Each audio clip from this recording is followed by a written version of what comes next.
All right. So welcome everybody to Monday Morning Motivation. Welcome to the 8 a.m. Call and webinar. We're very, very excited to have you here.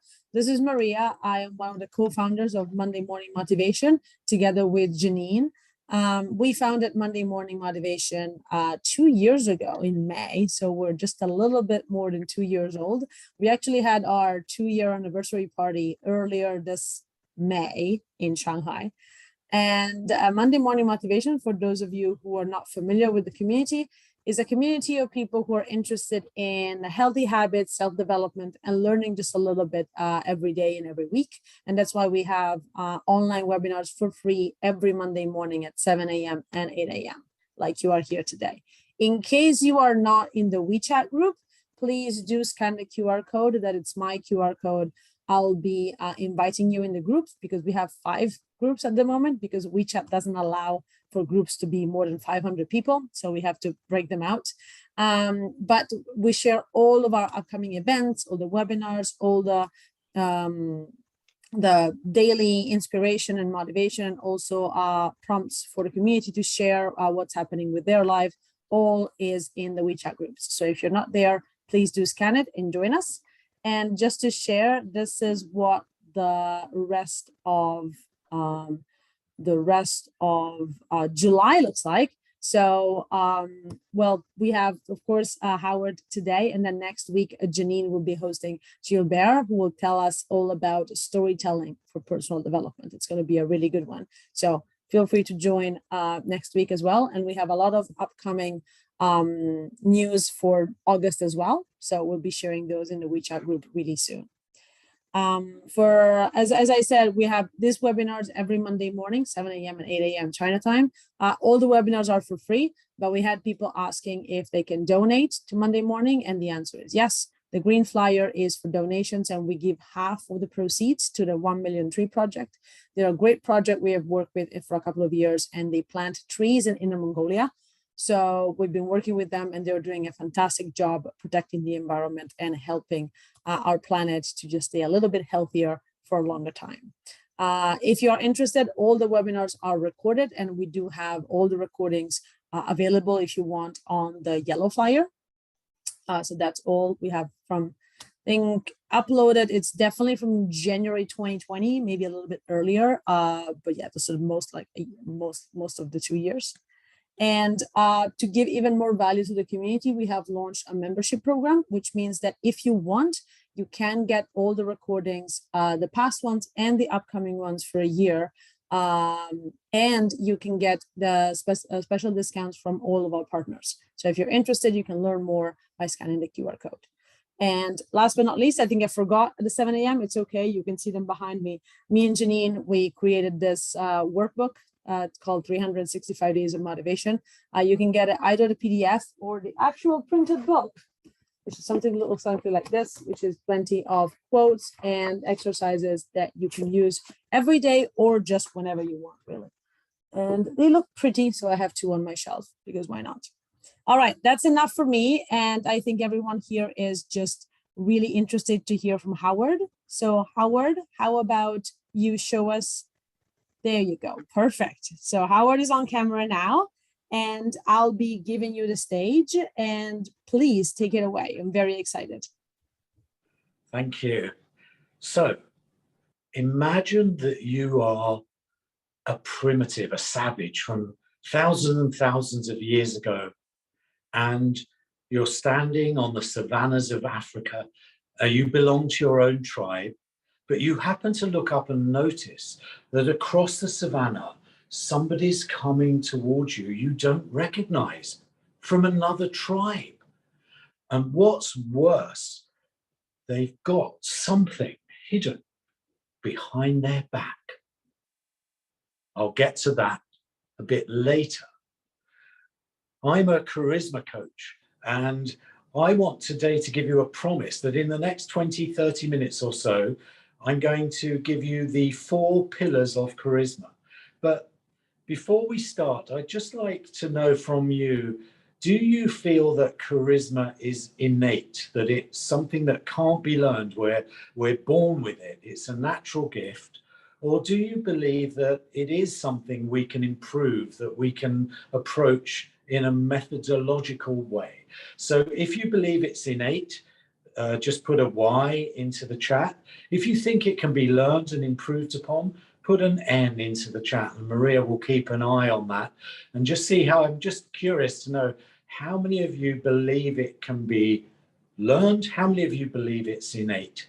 So Y for innate, N for it can be learned. So there are 4 aspects of charisma that I believe can be learned personally. And I'm going to look at all 4, one in detail. And that first one is our body language.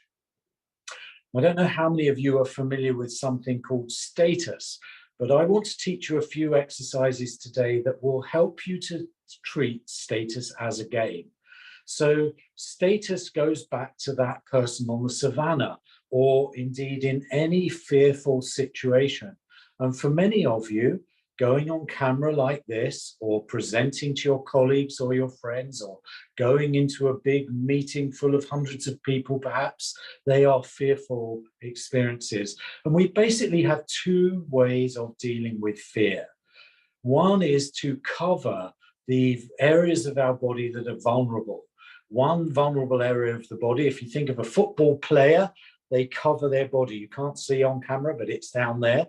And then the other area is here on the neck, because in the neck, we have a jugular vein. And if that jugular vein is stabbed, then I'm going to be dead very quickly. So one approach to fear is to scrunch up our shoulders and to protect ourselves. We may protect ourselves in a number of ways. So I'm going to encourage you now, obviously, most of you are not on camera. If you've got a private space, stand up as I am and just practice these with me, because it's one thing to watch and it's another thing to do and experience. Just try scrunching up your neck and your shoulders and your body and look at the world from that point of view, and just make a note of how you feel as you adopt that body posture. And then the other posture that we can take, also as a response to fear, is to have a kind of I don't care attitude. So we throw our head up, we expose this area, we open our arms, we open ourselves out. And this is what I like to think of as the royal posture, very high status. And so if you're standing up, if you're able to practice that, just lift your head, open your body, and see how that makes you feel. I am exaggerating just for the purposes of helping you. But these 2 forms of status can be practiced. And if you're able to go out onto the streets, I'm fortunate here and I can go out into the streets of Shanghai. One of the best places to practice our status is on the street. And generally speaking, high status people, the people who are like this, tend to be close to the shops. And the lower status people, the people who are protecting themselves, tend to be closer to the road. So there's a few things you can do. Exercise number 1 is, as you see somebody coming towards you from maybe 20, 30 meters away, start to mirror their status. So just take the same kind of posture that they have and continue to copy it. Have you ever had that experience on the street where you meet somebody and you both go like this and you both go like that, and then eventually one of you goes one way and one of you goes the other?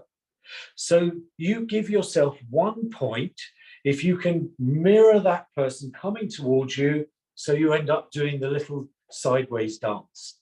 And just practice it. By the way, my wife hates me doing this because she thinks it's unfair, but the point of status is it's subconscious. I'm not offending anybody. My wife knows what I'm doing. I know what I'm doing, but the people walking towards me simply don't know. It's purely a posture that they adopt. Exercise number 2 is to adopt a high status position. So you move towards the shops, you raise your head, you open your body, and you simply walk gracefully along.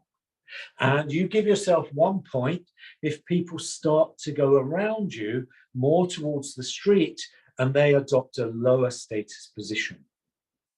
Exercise number 3, you adopt a lower status position by the road and you cover yourself up and you give yourself a point if people start going this side of you into the higher status area. So lots of opportunity to win points. If you want to go to the next level, you'll want to add in some eye contact. Higher status people, generally speaking, look directly at you until you look away, and then they will relax and they'll look away. They don't just stare, but they will hold your look. Lower status people tend to look away, and then look back again. And so you can add those eye movements into your own status and see always how it makes you feel. So this is what we call, in the world of professional acting, which is partly where I'm from, we call this a status game. And I want you to think of it as a game. It's simply using your body as an instrument. And you can extend this into your workplace, into your personal life. So if you happen to work with other people, I know many people are working from home, but if you do work with other people, look at the status of different people, perhaps as they gather around the coffee machine in the morning. Who's high status? Who's the center of the crowd? Who's a bit lower status on the edge of that crowd? And what about the people in between? How about this? You might be quite high status with a member of your team that you're managing, but then you may be lower status to your own boss or your own manager. So you can observe your own status shifting during the day in relation to different people. What about your status and the status of people in your family, your loved ones? Who's the boss of the family? Just purely in status terms. And I just want to make it clear, there's no good or bad when it comes to status. It's not a judgment. It's purely the way we are physically. So I hope that makes sense. By the way, if you have any questions, I can't see them, but Maria will, and we'll be able to answer all of those later for you. So let's look at the other 3 areas. So one is the body. We've looked briefly at that. The other is the voice. When it comes to our voice, there are many layers of complexity, but the simplest place to begin is with the foundation of the voice. And the foundation of the voice is here in the diaphragm. So there's a layer of muscle under the ribs that moves up and down. And professional singers, professional actors learn to speak from here. Sometimes when you get nervous, your voice might start to go up into your shoulders, up into your throat, into your nose. Some people speak very high pitched. Some people speak with a monotone. So again, the voice can be thought of as an instrument, as a way of gaining and losing engagement and impact. And if we learn simply to breathe from this part of our body, this diaphragm, then we will be very well placed to have a voice that's rich, compelling, calm, and really helps you to bring your personality into a meeting. The third element is the emotional element. Again, you may feel nervous when you get in front of a camera. You may go blank. You may forget or fear that you're going to forget what you're going to say. You may feel that you're flat and you're not able to bring your normal, colorful, engaging self into the camera or into a meeting or when there are many, many people present. So here's one very quick exercise, which is seemingly simple, but can really develop. Just imagine and picture and visualize a moment of success in your own life. You might want to close your eyes when you do this exercise. It could be when you first passed an exam at school. It could be when you first learned to ride a bike. It could be the first time you ever got a job. It could be when you learned to drive and you got into the car for the first time. It could be any moment of success. It could be a small victory in the day. But I want you really to go into it as much as you possibly can in terms of where you were, what you felt like, what you sounded like, what you were wearing, what things smelled like, what they looked like. The more senses you can bring to that memory, the more the energy of that success will come into your awareness, and then you can beam that successful energy into your meeting. And don't be too concerned if at the start it's difficult for you to access that feeling of success. It can take time to practice and develop it, and choose different experiences. Experiment. Again, it's a game. And then the last tip I'm going to give you is about the mind. Some of us can suffer from negative voices, particularly when we get on camera or get up in front of people to present, or stand in or work with our bosses, or do anything that exposes us to this fear that we've talked about. So there are all kinds of early childhood experiences that may come into that. I'm not a therapist, and my role is not to go back into people's early past. I'm a believer in dealing with the here and now. So I'm just going to give you one quick tip on dealing with negative thoughts. And that is that my mind can be occupied, as yours can, with purely technical matters. Our minds are able to separate from the rest of us. So right now I may be thinking, how am I standing? How is the camera framing me now? Is my lighting good? Should I pause for silence? Where am I going in my particular talk today? How am I going to end? What about this savage with the thing behind their back? So all these technical areas I can occupy my mind with, and then there's simply no room for negativity. So just to summarize those 4 areas: our body language, the way we use our voice and breathing from the diaphragm, the way we handle our emotions and deal with bringing success into our presentations, and then how we can occupy the mind, are 4 quick tips to help you develop your charisma. So I hope you find those of value. And because this is Monday morning motivation, and because I just love all the work that Janine and Maria are doing, I'm going to make a very special offer. And that is, I've put together 3 videos all about the voice. They're quick, they're practical. And I've put together an 18-page PDF that goes into all of these subjects I've talked about today, but on a slightly deeper level, so you can implement them. And normally that's a $98 value. And I'm giving a huge discount, which is it's entirely free of charge, but only to the MMM members of WeChat. I'm going to post a link after today and put in a QR code. You just put in your name and email, and that will enable you to access those videos and that PDF. So that's it from me. I'd love to answer any questions you have. And when it comes to that savage on the savannah, what did they have behind their back? They had a flower. And I encourage you to think of charisma like a flower, something you can bring as a gift to your audience, something you can convey through the camera or through the meeting room that will bring your authentic self and allow you to bring all that passion, all that knowledge, all that expertise that's inside you, out of you, as a gift to other people. Thank you. Well, that was beautiful, and I do like the metaphor. Thank you so much for that, Howard. And again, Yvonne in the chat was saying that she loves your energy, and I do agree. I think that this is a very refreshing MMM, because you're standing, like you're talking to us. Also, you're in vertical mode, which is really interesting. We can see all of that, work on the body language, on the charisma that you mentioned. Guys, so now it's all question time. So please feel free to either type in the chat, and I'll be looking at the chat, or you can unmute yourselves and just ask Howard any questions.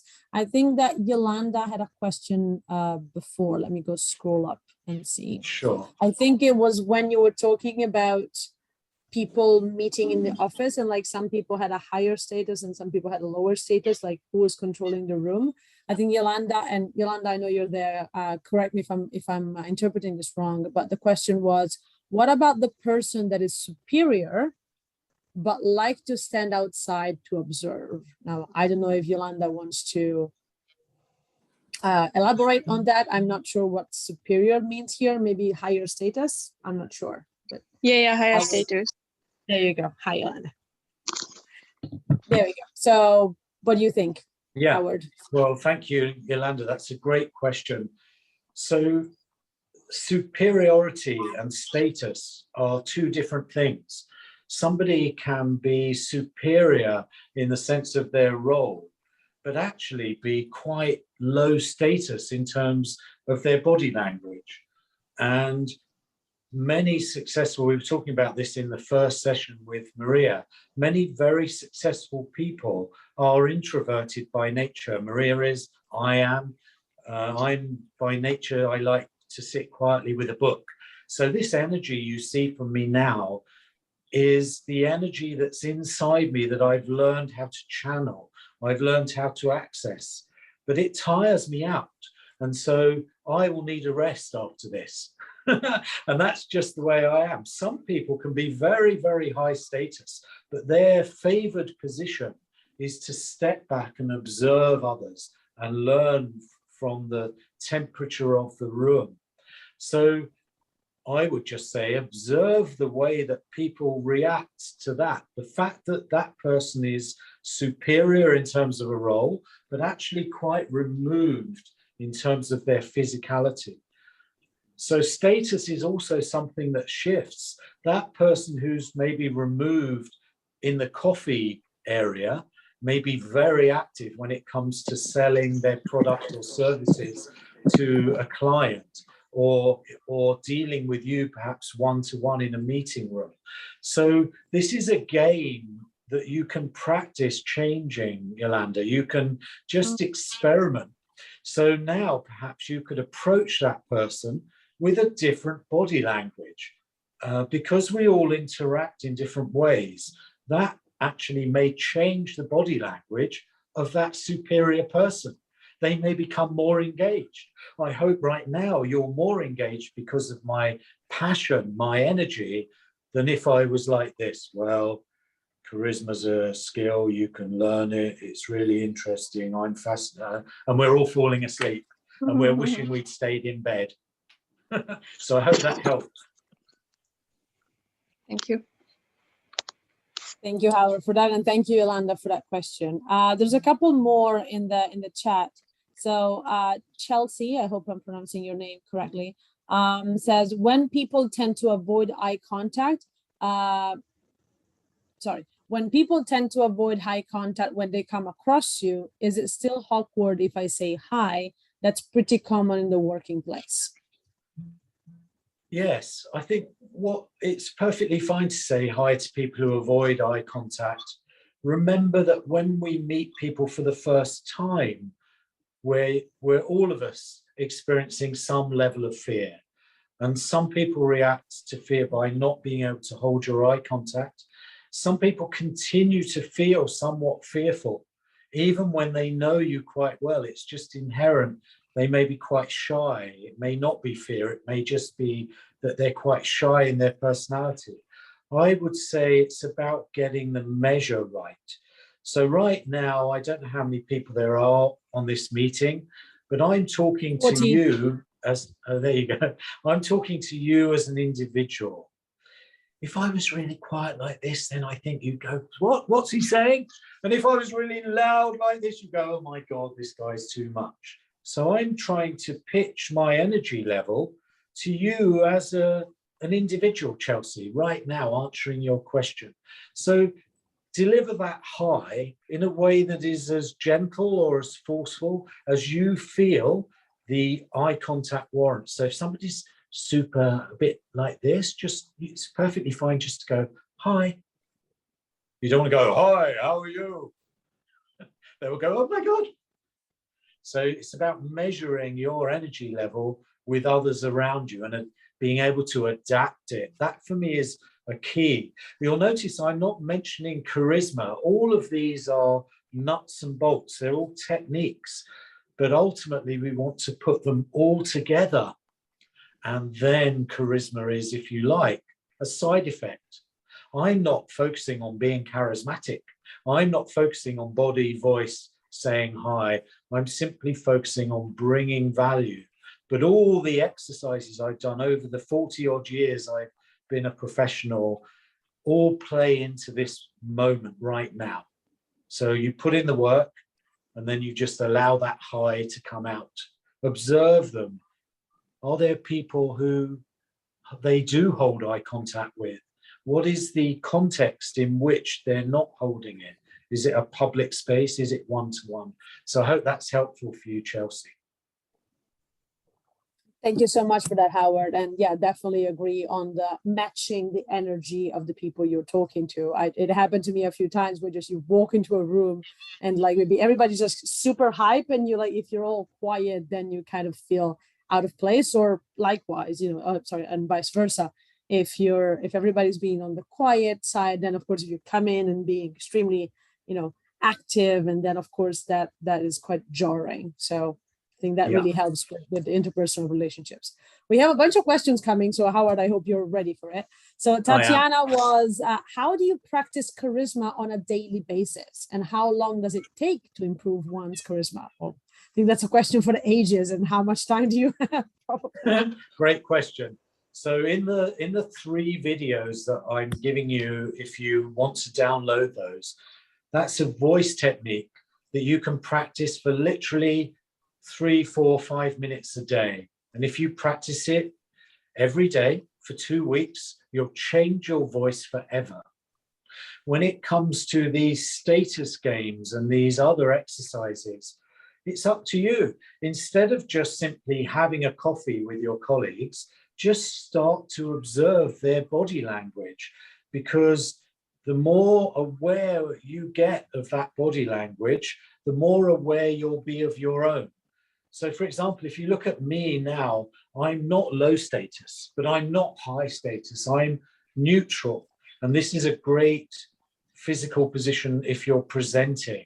You want to be in a kind of neutral, halfway status point.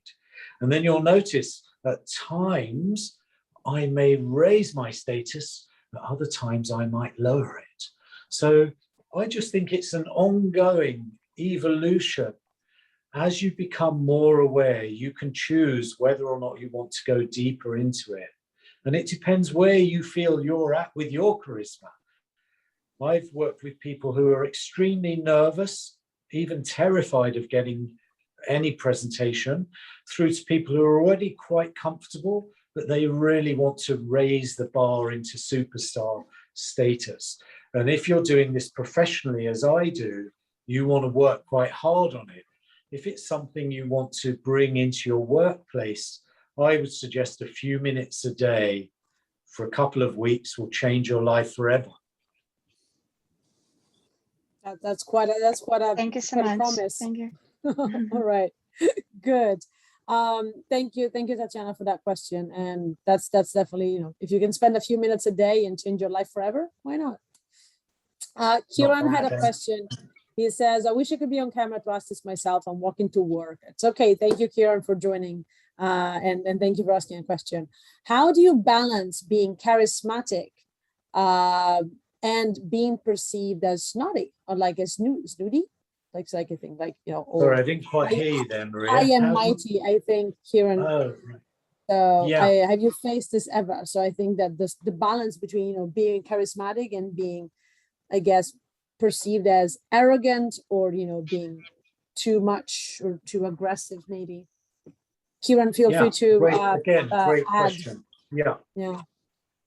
So just to make it abundantly clear from the point of view of charisma is a channel, and it goes all the way back to the ancient Greeks, who believed that charisma came from the gods, was a gift from the gods. And in ancient Greece, actors used to wear masks that covered the whole of their own face because they believed they could channel the archetype of the characters in a Greek play. So in fact, funnily enough, charisma can be as much about putting your ego to one side and actually just allowing your energy to flow out in an authentic, passionate way. I'm hugely passionate about charisma, so I'm not manufacturing my passion. I happen to believe it's a life-changing force. Many people ignore it because they either they feel they already have it, or they feel, well, it's innate and there's nothing I can do about it. So I don't think I've ever been accused of being arrogant. So there are arrogant people, and if they're arrogant people, they'll be arrogantly charismatic. There are humble people, and if they're humble, they'll be humbly charismatic. So I think we can't change anything about, well, maybe we can, but it's not my job to change anything about the innate personality that you have. But what I can help with is how to channel that personality in a way that engages, is impactful, and most important, is authentic. It's a great point. I think in the 7 a.m. call, we did talk briefly about authenticity, right? And it's that the charisma is not something that you do just to put on like a different personality, right? Is that you're channeling whatever you're authentic and then adapting it to the situation. We did talk about, adapting to different situations, but that in no way means that you have to like pretend to be a whole different person, because we can, as Howard mentioned, of course, we can improve the way that we, are perceived by others, but we definitely cannot change everything that is at our core. And that's, I don't even know if that's possible, really. I think it is, just to emphasize, it is, please. I have two background in two areas, really. One is a professional actor, the other is as a natural born entrepreneur. And I use both together. When I tell people I've trained as a professional actor, many of them say, oh, that means you're good at lying, you're good at pretending. I think entirely the opposite is true. I believe personally that great actors are great truth tellers.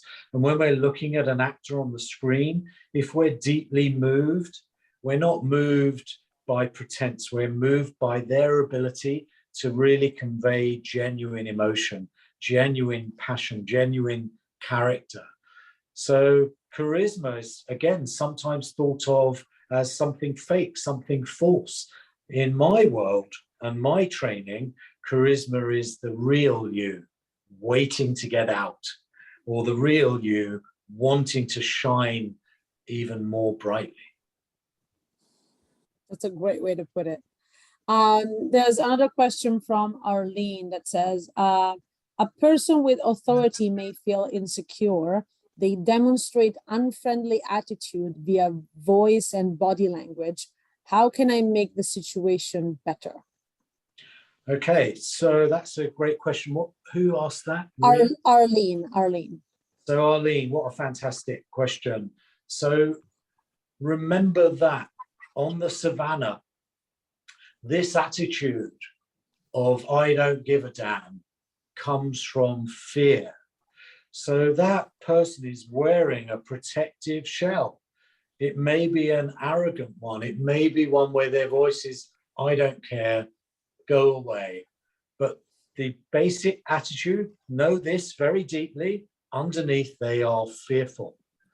Now, we dealt with a question earlier about bullying, and if somebody is being very unpleasant towards you in the workplace, who's a superior, that is something that I believe needs external help. I've experienced that myself, and I didn't reach out for help, and that was a big mistake, and I continue to be bullied.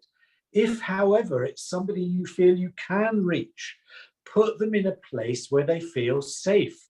So many people feel safe in their office or in their home or in in a social situation where they don't have to demonstrate the same level of status that they have in the workplace. So if you really do want to reach that person and they're not being abusive in any way, that's very important to say, but you just feel they're a bit unpleasant, take them out of that situation. Go for a drink, go for a coffee, sit one-to-one with them in a room where you don't usually sit, but get them comfortable so they're surrounded by their objects, their level of comfort will change, and observe the way that their body language changes. Hope that's helpful for you. Thank you. I hope that answers, and that's a great reminder that when we perceive people to be aggressive or hostile, it's most of the time is out of fear and insecurity, and it's a protective mechanism, as you said, and I think that at least for me has helped a bit in framing that in a different way, right? It's not a hostile behavior. Well, the reason might be different, but it's also a protective behavior. And so that if you can make sure that the reason why they are being fearful can be lowered down a little bit, then definitely it helps with interpersonal communication for sure. Ivan is saying that it's a fantastic session, and she's running probably to work. Thank you. And thank you, Kieran, for the question. Thank you, Yvonne, for the questions. All right, guys, we do have a little bit more time in case you want to ask more questions. While you guys are here, let me share again. Where is that? I have 1,000 slides here. There we go. Just the QR code, because Howard will be posting the link to the PDF and the videos in the WeChat groups. So if you're not in the WeChat groups, please do scan it. Otherwise, you miss out on this fantastic offer that Howard has for MMM. So thank you again, Howard. That was really, really generous of you. And there's one more question from Joey that asks, what if you perform on the same stage? Wait, sorry. Okay, what if you perform on the same stage and another popular field is bigger than you, which conceals your temperament, charisma? What should I do? I'm not sure I understand the question, Joey. So what if you perform on the same stage and another popular field is bigger than you, which conceals your temperament or charisma? What should I do? So another person. Sorry. I think there was a typo. Okay, so what if you perform on the same stage and another person is bigger than you, so which conceals your charisma? What should I do? Thank you for the clarification. That definitely makes sense. So, Joey, that's a good question. So, a couple of thoughts around that. Number one is that there's some things we can control in life, and then there's some things we simply can't control in life. If I think about other speakers, other charisma coaches, other coaches in the world, there are some who are not as good as me. There are some who are much better than me. I don't really mind. I think all I can focus on is my own energy, my own passion, my own subject of expertise. So I would say go to the areas inside you that are strong, that you believe in, that you've lived, that you have experience around. And if you need to increase your charisma level, then seek some coaching. But otherwise, just be you, Joey. Don't worry too much. Do you know that phrase, compare and despair? So don't worry too much about anyone else. I've seen some very famous actors who I absolutely didn't like when I got to know them as human beings. And then I've seen some other actors who maybe weren't as famous, who were lovely as human beings. So who knows? Reputation comes, reputation goes. It doesn't affect me particularly, nor should it affect you, Joey. So I would say that's one answer, is simply focus on what you can control, which is your voice, your body, your emotions, your mind, your charisma level. And then the second area is watch that person, study them, learn everything they do, become their stalker. I'm not meaning that in a literal sense, but really look at their website, look at what they say, look at the language they use, and don't be afraid to emulate it. After all, we are all where we are today as the result of mentors, of people who have helped us, people who have inspired us. So I think people who are more expert than me in my life have inspired me to greatness, or to at least towards attempting greatness. And therefore, that person, rather than being a threat, can be a source of inspiration to you. Very well said. Very well said. All artists steal, and stealing from other people's, success traits is definitely something you can do, especially if you're in the similar field. What worked for them might work for you. It doesn't mean it has to, but there's always a source of inspiration. Thank you, Joy, for the question. Yes, Yolanda. I wanted to talk shortly still about this inside street and outside street standing, right? High level, low level, because somehow it is contrasting, or it's the opposite of what people, for example, men, for example, do when they let you walk inside and away from the street. Can you hear me? Sorry, I think halfway through I just lost your audio. So you were talking about the inside and the outside of the street. Yeah. Yes. And so I said, it's kind of a gentleman behavior to put the woman inside, closer to the street, away from the street, because the street is obviously the danger. And so I was wondering, how can it be that the superior people, how do you call it? Low Shoma level? Low status, high status. Low status people are walking closest to the danger than high status people. I mean, I can see it from a human perspective that they are not able to run away as quickly as so it's a fight flight mechanism maybe which is going there. But I felt like that's kind of maybe it's too specific, and the others feel it's boring. But I thought it's interesting, why is it so that they are outside and inside, whereas versus to danger, actually? Yeah, so you bring up a great point. Is it Yolanda? Mm-hmm.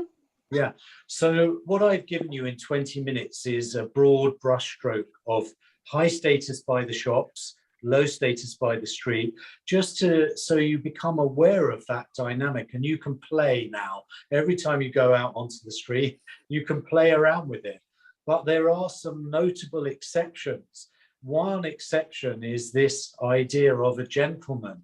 So this can go all the way back to where I'm from, Elizabethan England, where a gentleman would lay down his cloak on the street so that the woman would not step in the puddle in the mud.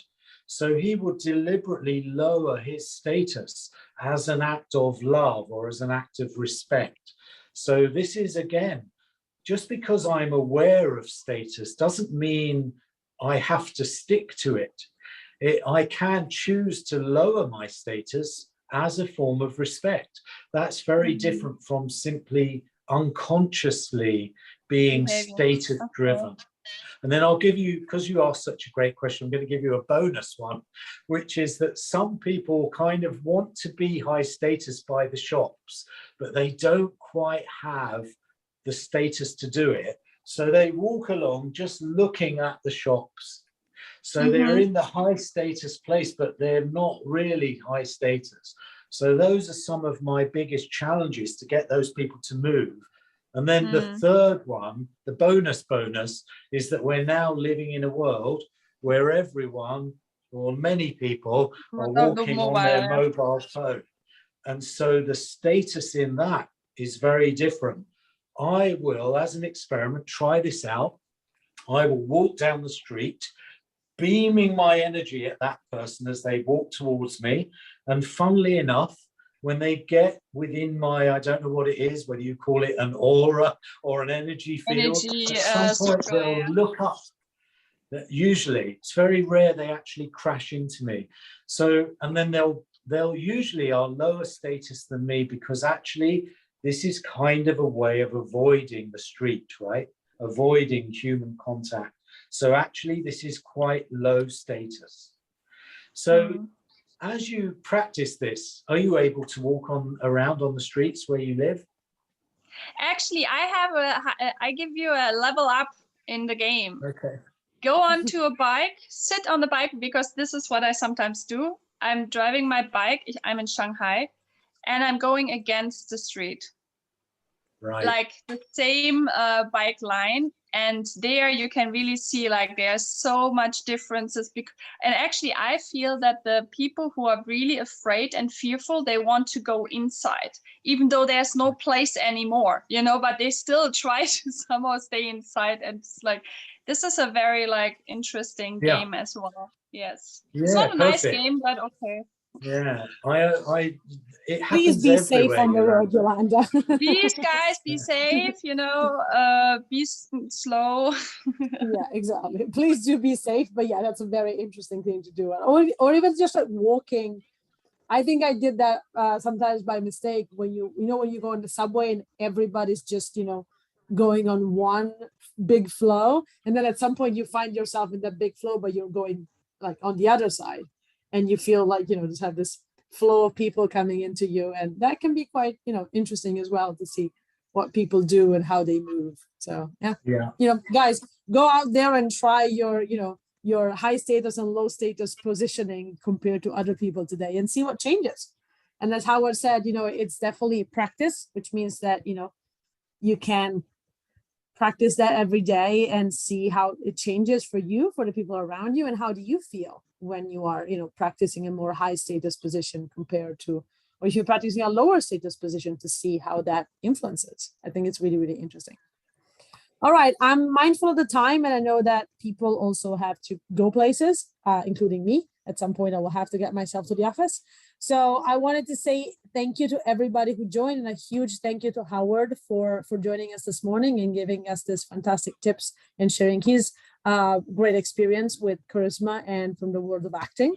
And thank you for being here, everybody, for waking up, for joining, for the questions and for the interaction. Thank you, Yolanda.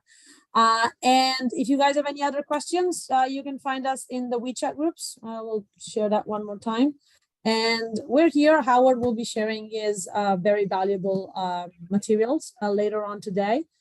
And that's it. That's all for us. Thank you so much. Have a fantastic week, a fantastic Monday, and we'll talk to you soon. Next week is Janine hosting Gilbert, who'll talk to us about storytelling. So don't forget to join us next week as well. Bye, everybody. Thank you, Howard. Thank you, everybody. Oh, hi, Alicia. Bye-bye. Hi. Good morning. Hi, Good Alicia. morning. Bye-bye. Thank you. Bye. Namaste.